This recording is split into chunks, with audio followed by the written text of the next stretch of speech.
Vamos con Fabio Costa para hablar de libros, porque es el librero. ¿Cómo estás, Fabio? Muy bien, ¿y ustedes? Muy bien. ¿Qué novedades nos traes este martes? Traigo 3 libritos, ¿Ya? bien distintos entre ellos, pero ojalá compartan conmigo la apreciación de que son bien interesantes y entretenidos. Partamos por lo que es política, tal vez. ¿Ya? Ahí está. El nuevo libro de Andrés Velasco y Daniel Brieva, Liberalismo en tiempos de cólera. ¿Ya? Un libro que, como comentábamos antes de partir la sección, un poco lo que hacen los autores parten hablando un poco del fenómeno del populismo, que dicen que a Chile no ha llegado con mucha fuerza, pero que están cayendo cerca los misiles, porque en el fondo ya está en Brasil y se ven y se han visto ciertos guiños que uno podría decir, chuta, aquí hay evidentemente cosas medias populistas, y los riesgos que este fenómeno puede tener en el largo plazo para los países. Porque finalmente son discursos que se instalan en los países con promesas súper atractivas, pero bastante vacías. Sí. Una mención que hace en el fondo, que él dice, para que tengamos ojo, por ejemplo, en las últimas campañas presidenciales teníamos el discurso por un lado de los tiempos mejores y por el otro lado del tema de la desigualdad. Y en el fondo, pero nadie decía cómo íbamos a tener tiempo, cómo íbamos a llegar a los tiempos mejores, o no había un plan demasiado concreto, ni tampoco cómo se iba a combatir mucho la desigualdad. Entonces se quedaba mucho en tiempos mejores, desigualdad, pero había poco de contenido en el sentido de, claro, de sentarse, hablar, a meterle cabeza, intelectualidad. Entonces un poco ellos lo que hacen es como empezar a hacer un llamado de tratar de recuperar esa tendencia más de centro, más liberal, de mantener la opción de elegir, pero teniendo una base, un pilar más construido dentro del discurso y dentro del accionar. Ahora es muy político este libro porque, claro, uno dice los autores vienen de donde mismo, ¿no? O sea, quiero defender una postura al contrario de lo que a mí me parece que es así, que son muchos eslogan, como tú dices, que es lo que proponen. Mira, estamos hablando de gente que el mismo Andrés Velasco fue candidato presidencial, fue ministro de Michelle Bachelet,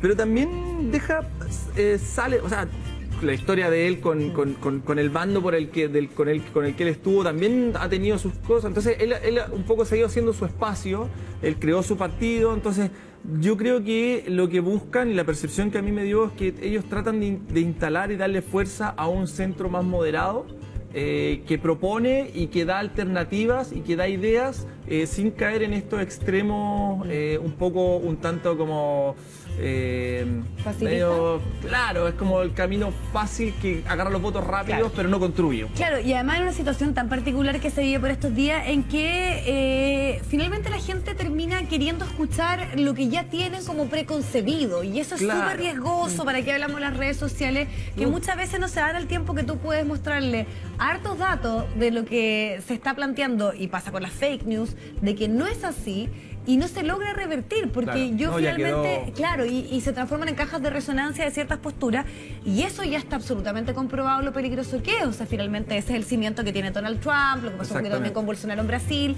Yo imagino que también eso es un poco a lo que debe responder hoy día la intelectualidad, sobre todo la intelectualidad política, de cómo entregar una respuesta a una situación tan compleja como esa. En estos tiempos. Bueno, justamente ese concepto de la intelectualidad política es lo que ellos de cierta forma tratan de como hacer el llamado a que eso sea lo que prime, más que justamente porque hoy día la tecnología nos permite saber qué es lo que dónde la gente hace el clic, entonces es muy fácil ir ahí para que ese clic se transforme en un voto rápido. Sí, claro. La intelectualidad finalmente es la que hace el clic, el voto rápido es el que en el fondo finalmente causa estrago en el largo plazo. Eso entonces para los que estén interesados, emocionados. Es entretenido porque lo que yo les comentaba, que en el fondo Andrés Velasco es un tipo que...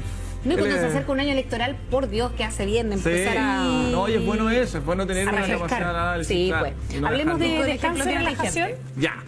El otro que viene es una nueva novela. A mí yo les reconozco que me llamó harto la atención porque esta novela, mira, la voy a mostrar acá, se llama Mi año de descanso y relajación. Ya, por ahí partí interesándome, y más encima esta venía con una banda que decía el libro del que todo el mundo está hablando en Estados Unidos. Que finalmente uno podría decir qué significa eso, tal vez nada, tal vez, claro, todos están hablando, o las editoriales obviamente pero siempre en nos mi caso, claro, obviamente que lo pones, pero en mi caso yo dije, a ver, año de descanso, todos están hablando, ya, voy a ver qué es lo que... Y me embarqué en este libro, y es un libro que me pareció súper entretenido por lo curioso de dónde comienza. Es la historia de una chica que viene de una familia con plata, qué sé yo, y que durante su estadía en su pasada por la universidad, una universidad de prestigio en Nueva York, qué sé yo, sus dos padres fallecen dentro de un mismo año, ¿ya? Bueno, la vida en Nueva York, sus crisis personales, las penas del fallecimiento, qué sé yo, la asumen en esta suerte de no quiero decir depresión, pero sí en un estado un poco curioso, y ella decide hacer esta autoterapia donde ella dice: voy a pasar un año en que voy a tratar de dormir todo lo que más pueda. En el fondo ella se levanta para hacer lo básico, comer, si tiene que ir al baño, qué sé yo, pero trata todo, y esto lo hace a través de pastillas. Encuentra una doctora que es media trucha, que le da sus remedios, ella como que un poco la engaña, y empieza ella, porque ella dice: durmiendo voy a hacer que mi ansiedad se aplaque. Entonces es como un ejercicio súper curioso que ella. Y ahí un poco acompañándola en este proceso vamos viendo cómo evolucionan sus relaciones con su mejor amiga, cómo va cambiando su rol dentro de esta sociedad, más encima que ella vive en un sector más o menos acomodado. Es una cosa bien curiosa. ¿Y se hace entretenido o a ratos agobiante? Porque yo me imagino que solamente leer respecto a una persona que se quiere desconectar, es que igual, y dormir... Bueno, claro, en el fondo... Le pasan cosas. No sé si te da envidia o querés... Es que es entretenido, porque ella, como para mantenerse durmiendo, toma un cóctel de medicamentos así totalmente grande. No es para nada una incitación al uso de droga o psicotrópico, ¿no? Pero en el fondo ella tiene... Pero es entretenido porque en el fondo, bueno, por una parte te va saltando a momentos del pasado que te van dando a entender cómo llega a su situación, pero por otra parte también le van pasando cosas que ella cuando está media como groggy por el uso, también hace cosas que ella no recuerda. Entonces se comunica con gente, el ex, la amiga que después ella no la quiere ver, y después, bueno, cuando empieza a salir de este estado también empezamos a ver cómo se empieza a reactivar un poco su vida, que ya cuando empieza a terminar este año. Y luego de leértelo, ¿entendiste por qué era el libro del cual estaban todos hablando en Estados Unidos? Yo creo que por lo curioso de la propuesta, no sé, claro, a mí yo nunca me había enfrentado, a mí me gustan estos libros que proponen cosas que son totalmente curiosas, porque al final del día, como que uno dice, bueno, estoy mal, como que uno siempre tiene que decir, bueno, tengo que salir, hacer ejercicio, alimentarme bien. No, esta niña hace todo lo contrario, dormir, se alimenta pésimo, pero ella está convencida que su terapia consiste en que durmiendo va a adormecer esos malestares y van a pasar. Perfecto. Es súper curioso. Mira, me tincó. Tiene lo suyo, hay que saber que es un libro curioso, pero tiene lo suyo. ¿Y el tercero? Ya, bueno, y el tercero, y este es un libro que en lo personal a mí me encantó. Yo lo leí hace un tiempo, sí, en mi búsqueda como de crecimiento profesional. Y uno diría, ¿por qué uno lee al Lobo de Wall Street para crecer profesionalmente? El Lobo de Wall Street, que es un personaje que se hizo así ya masivamente famoso con la película de Leonardo DiCaprio, una película que en el fondo muy bien interpretado, ¿no? Muy extraordinariamente interpretado, y que en el fondo es una cuestión de exceso, es un tipo que era totalmente tramposo, trucho, en el fondo, y tenía una vida que uno dice, bueno, terminó preso, en ese nivel, preso en una cárcel que era totalmente elitista y otro nivel, pero en el fondo finalmente él tuvo que pagar sus consecuencias. Pero este tipo, dentro de su línea de los abusos que le costó su matrimonio y cayó, o sea, terminó en rehabilitación, que yo, cuando él ya empieza a rearmarse, ya vuelve a ponerse de pie después de todo lo que vimos en la película, que es muy cierto, uno lee la biografía y son cosas reales,